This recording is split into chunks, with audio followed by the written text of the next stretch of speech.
Hello, I'm Will and this is Mike, we're the Tabletop Donkeys. Hello. And in this video we'll be looking at issue 41 of Warhammer 40,000 Combat Patrol magazine, which comes with an Ork Warboss in Mega Armour to begin the Orks portion of the Combat Patrol collection. So we'll be looking at the building and painting guides for the Warboss before trying out his special scenario, where he gets to try and stomp a variety of Gitz.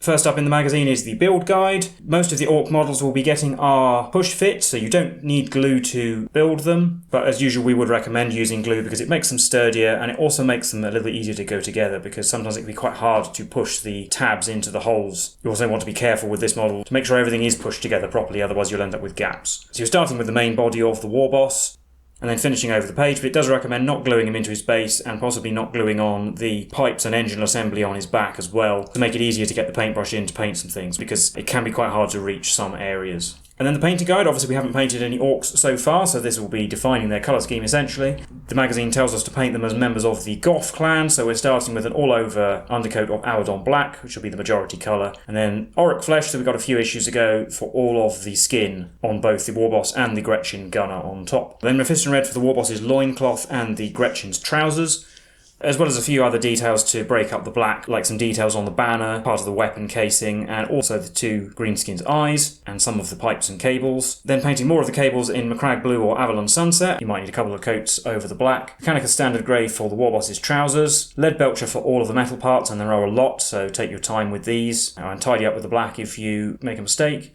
And there's Corax White for some of the glyphs and also the metal teeth on his big iron gob. Catachan Flesh for the leather parts, like the wrappings on the haft of his weapon, his belt and his boots. Screamer Pink for his tongue. And then Wraithbone for the Warboss's teeth and also the various teeth and bones hanging from the banner, and there's one hanging from his ear as well. And then we're on to shading, so there's non-oil for the majority of the miniature, both the red and the white parts. Then all of the lead belcher metal, as well as all the pipes and cables and the leather bits. Agric Earth Shade for the teeth and bones, and also you can use Agric Earth Shade on some of the metal parts as well to give them a slightly different shade to break up all of the silver. Finally, Caribou Crimson for the Warboss's tongue. You do have to be careful not to get any on his teeth, but you could always shade them before you paint the teeth to make your life a little bit easier. And then Reichland Flesh Shade for the yellow cables specifically. So quite a lot of steps, but it should look pretty good once we get that far. And then a little bit of lore. We have the Chaos God Slaanesh, also known as the Dark Prince and the Prince of Pleasure, or to the Aeldari, She Who Thirsts, born as Slaanesh was from the demise of their species. But unlike the other Chaos Gods, who are associated with a particular emotion, Slaanesh feeds off any emotion as long as it's done to excess. So gains power from obsession, overindulgence, and his demons work to tempt mortals into experiencing such things.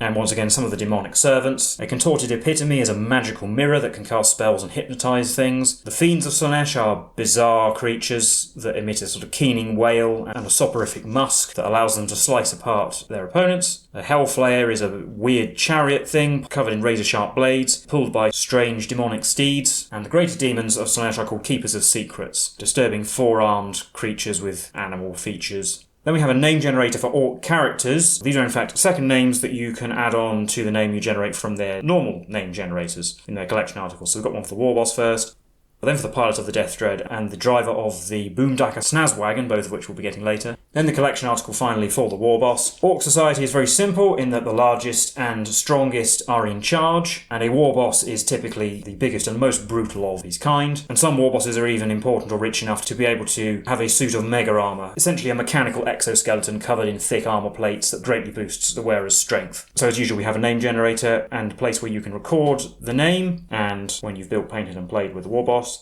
And finally we have his datasheet, but I'll leave that to Mike to go over because it will be relevant for our game, where as you can see the Warboss is going to be thumping some Gitz.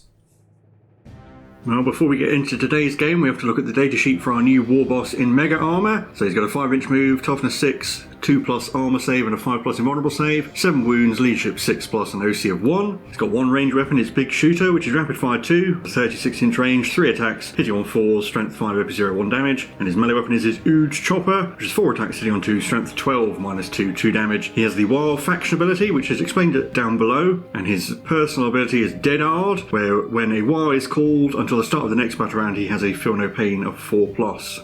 And it explains down here the war. Once per battle at the start of the battle round, the Orc player can call a war, and if you do so until the start of the next battle round, Orcs from your army can declare a charge in the turn in which they advanced. They get +1 to the strength and attacks characteristic of melee weapons, and Orc models in your army have a 5+ invulnerable save. And we're into today's scenario, Thump the Gitz, where the Warboss has apparently heard news of an Aeldari detachment trying to set up a gun emplacement near his camp, and he's going to personally see to it that they don't succeed. It says set up battle mat 1, but we're actually using the new battle mat, you'll see in a little bit. The Orcs player gets the Warboss, while the Aeldari player gets 1 Wraith Guard, 3 Guardian Defenders with a heavy weapon platform, and a Wind Rider with a twin shotgun catapult. And you can see the deployment here on our new battle mat. So the Ork Warboss is in the bottom right, and the Aeldari are deployed diagonally away from him, starting with the Wraith Guard, then the Guardians, and finally the Wind Rider in the top left corner. And there are 4 deployment zones for terrain as well, starting with the Aeldari player. Players take turns deploying a piece of terrain. The Orcs player goes first, and it specifically says you can't take enhancements or secondary objectives, and you can't use any faction abilities or stratagems. So that's no fate dice for the Aeldari, and no war for the Orcs. And to win, the Ork Warboss has to destroy the heavy weapons platform, while the Aeldari have to destroy the Warboss in Mega Armour. And if neither player has achieved that goal by the end of the 5th battle round, then the game is a draw. So Orcs are known for being cunningly brutal, or brutally cunning. So for this game, the Warboss actually gets to choose 2 separate abilities he can use. So he can choose to be either brutal or cunning. So if you decide this Warboss is brutal, then each time a range attack is allocated to the Warboss in Mega Armour, then that damage is halved. So you can see in the example, the Star Cannon from the heavy weapons platform is only doing 1 damage rather than 2. However, if you decide the Warboss is cunning, then at the start of the game, rather than deploying the Warboss normally, they can deploy anywhere as long as they're more than 9 inches away from any enemy units and 6 inches or more away from the edge of the board. So in the example, the cunning Warboss is deploying much closer to the heavy weapons platform, which is the overall target, but gets no benefit for the rest of the game after that. And here you can see the victory and draw outcomes, so you can read them and decide which side you want to root for. And then on the back page, it gives you some suggestions for customising the scenario to help the Warboss fight different foes. So it gives an example for the Chaos Space Marines with the Aspiring Champion as the target, or the Tyranids with the Psychophage as the target. So we might do one of those at the end, but I think what we'll probably do, since this game is going to be fairly short, we'll at least do with both of the special rules for the Warboss. So here we are on our new battle mat, and I'm actually going to be playing the Aeldari for this mission, so we flip the board around. So you can see I've got my Wind Rider in the bottom right, the Guardians with the heavy weapon platform in between it and the Wraith Guard. And we can have a close up at our Ork Warboss, and I think it works from this angle because he's sort of inexorably advancing upon the Aeldari. And I've decided to pick the brutal option for this first game, so the Ork Warboss takes half damage. And we rolled off randomly for some terrain. We ended up with 2 craters, barricade and obstacle, presumably piles of Orc junk, seeing as they're supposed to be near an Orc camp. And the Orc player goes first, so we'll be into Orcs turn 1. Well, remember, there's no faction abilities or command points, there's no admin to do before we can get into it. So all the Warboss has done is moved 5 inches towards the Wraith Guard. Obviously he'll try and charge that, but he does have a gun, which he's going to shoot at the Guardians, because it's not going to hurt the Wraith Guard. It has 3 shot space, but it is rapid fire too, and it's easily within half range because it has an enormous 36-inch range to start with, and these hit on 4s because it's the little Gretchen on the top that's shooting it, and they can sort of shoot straight. Gets 3 hits, strength 5, so wounds on 3s. Only 1, and it's no AP. So 4+ save for Guardians. Failed, that's a dead Guardian. That's it for shooting. We'll declare a charge on the Wraith Guard. Probably need to roll about a 4. Oh, rolled a 6, so that's alright. Getting as close as possible to the target with that charge. And then he has 4 attacks with his Ooge Chopper, which hit on 2s. Got a miss. And strength 12, so even against a Wraith Guard, that's still wounding on 2s. Getting 3 wounds at -2. So that's 4+ saves. Fell them all. That's a dead Wraith Guard. And that's it for a quick Orc turn. So the Wind Rider's going to move to get around the Ork Warboss, while the Guardians and the weapon platform are going to run to the corner as far away as possible. And then we'll be on to shooting. I guess I'll start with the Wind Rider. 2 shots from the Wind Rider on 3s, rerolling 1s because the Warboss is the only enemy target. They both hit. Wounding on 5s because of strength 4, but rerolling because of twin linked. Nope. Reroll. Nope. And straight to the Guardians. 4 shots on 3s from shotgun catapults, getting 3. 5s. Ooh, 3 wounds at -1, I believe. So a 3+ save because it has a 2+ base. Oh wow, it takes 2 wounds. It has 7 to start with. He's down to 5. And the Star Cannon, 2 shots on 3s, they both miss. Right, starting to chip a few wounds off the Warboss as we head into Orcs turn 2. The Warboss was a very long way away from the Guardians, so rather than try and roll like a 9-inch charge, it decided to advance and actually roll a 6, so stomps deceptively quickly towards them, but the gun does not have assault, and obviously you can't charge, and because I'm not using the faction rule, I can't declare a war and be able to charge, so that's the end of the turn. On to Aeldari turn 2. So Aeldari movement, the Guardians advance and roll a 5 so they can get to the other side of those barricades, and the Guardians themselves have assaults, so at least they can shoot, while the Wind Rider's going to move so it gets in the way of the Warboss, so he has to go around the barricade if he wants to get to them, and we'll do all the shooting again minus the Style Cannon. The Wind Rider, 2 shots on 3s, both hit, 5s re-rolling, roll, it's 1 wound at -1. A 3, made it. And the Guardians on 3s, 3, 5s, nothing. And then straight into Orks turn 3. So the Warboss is just going to move 5 and then shoot at the Guardians. 5 shots again on 4s, 2 hits wounding on 3s, just 1. Only the Style Cannon gets cover, I'm not going to put wounds on that, so I'll put it on a Guardian, who saves. And then I'll make a charge. It needs to be a little bit longer because it does have to go around the barricade, so a 5 is not going to be enough, I don't think. Now, it turns out on careful measuring, a 5 was in fact enough, just about enough to get within 1 inch of a Guardian. So the Warboss is in, and then obviously gets to go, so pile in. 4 attacks on 2s. They all hit, and they wound on 2s. They all wound, oh dear. So we'll do the Guardians, they've got 6s. Oh, 1 lives, and he dies, and then the weapons platform on a 6. No, it dies as well. So with the Guardians and the weapon platform destroyed, doesn't matter about the Wind Rider, the Warboss will claim victory. So what we'll do is we'll set it up and maybe we'll try the more cunning approach for the Ork Warboss. So we reset up the board and we re-rolled for the terrain, so we got 2 obstacles this time, a crater where there was one before and a barricade in the bottom. And reading the rules, it says that if you choose the cunning approach, the Ork player sets up the Warboss more than 9 inches away from any enemy units and more than 6 inches away from any board edges, which is actually physically impossible on this board size, and I think it makes more sense if he has to be within 6 inches of the board edge, because that's how reserves rules usually go. So we put him up over there, so perhaps he'll be bypassing the Wraith Guard as we head into Orks turn 1. So the Warboss, getting the element of surprise, moves towards the Guardians and will shoot them with the big shooter. Yeah, perhaps he was hiding in that pond of sludge or something, burst out. 5 shots on 4s, 2 hits, wounding on 3s, 2.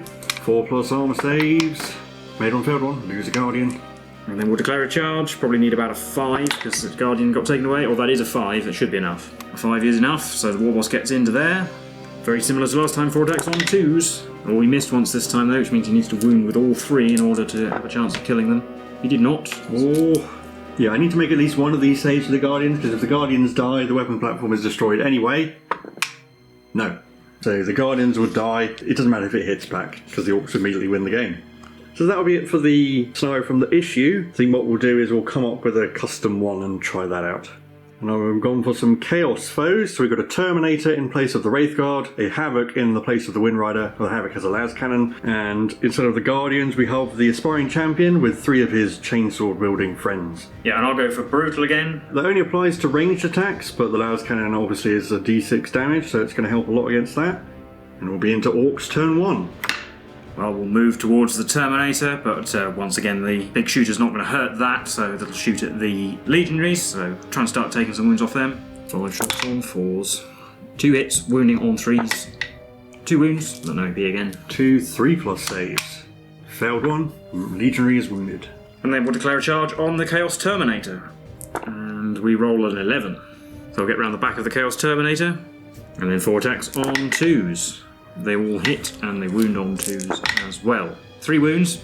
Yeah, we need to make 2 of them though with a 4+. No, Terminator goes down. Terminator didn't last as long as I might have hoped, so I have to hope the las cannon does some work. The Marines are going to fall back, get as far away from the Warboss as possible, and the 3 bolt pistols in front are in range, so we might as well shoot them. You never know, might do some damage. We hit twice, wounding on 5s. No. And the las cannon hits on a 3, which it does. It's strength 12, so 2s. It wounds, it's -3.